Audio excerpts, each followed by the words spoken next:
جو سال کے 12 مہینے بنائے ہیں ان میں بھی آخری مہینہ محترم بنایا اور ان میں سے پہلا مہینہ بھی محترم بنایا ہے۔ قرآن پاک میں اللہ رب العزت نے مہینوں کی تعداد خود بتائی ہے کہ ان عدۃ الشہور عند اللہ 12 شہرا فی کتاب اللہ یوم خلق السماوات والارض منها 4 حرم، کہ بے شک اللہ کے نزدیک مہینوں کی گنتی اللہ کی کتاب یعنی نوشتہ قدرت میں 12 مہینے لکھی ہیں، جس دن سے اس نے آسمانوں اور زمینوں کو پیدا کیا۔ ان میں سے 4 مہینے رجب، ذوالقعدہ، ذوالحجہ اور محرم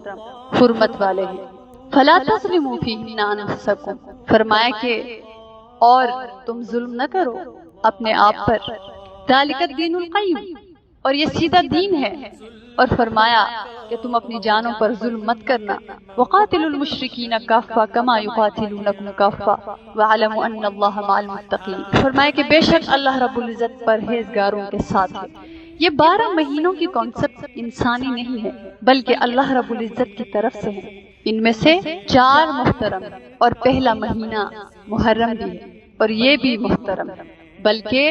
رمضان المبارک کے بعد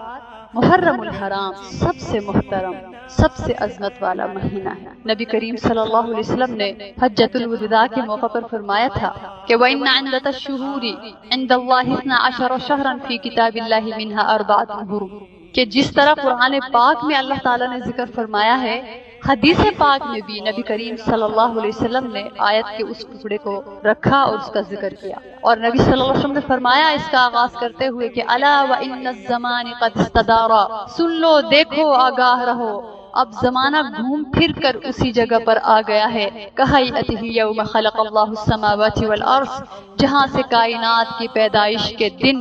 شروع ہوئے تھے، کیونکہ مشرکین مکہ مہینوں کو اپنی طرف سے آگے پیچھے کرتے رہتے تھے، تو نبی کریم صلی اللہ علیہ وسلم نے فرمایا کہ اب جو اللہ تعالیٰ نے مہینے بنائے تھے، جو مہینوں کے نام رکھے تھے، وہی مہینے ہوں گے اور ان کے وہی نام ہوں گے۔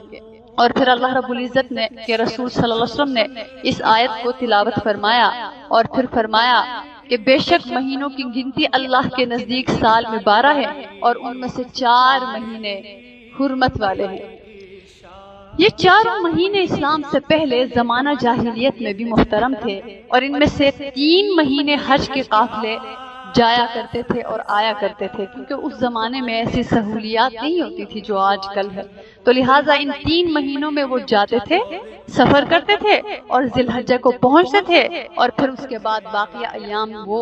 واپسی کے لیے سفر کرتے تھے، اور 4تھے مہینے رجب کو انہوں نے عمرے کے لیے خاص کر رکھا تھا۔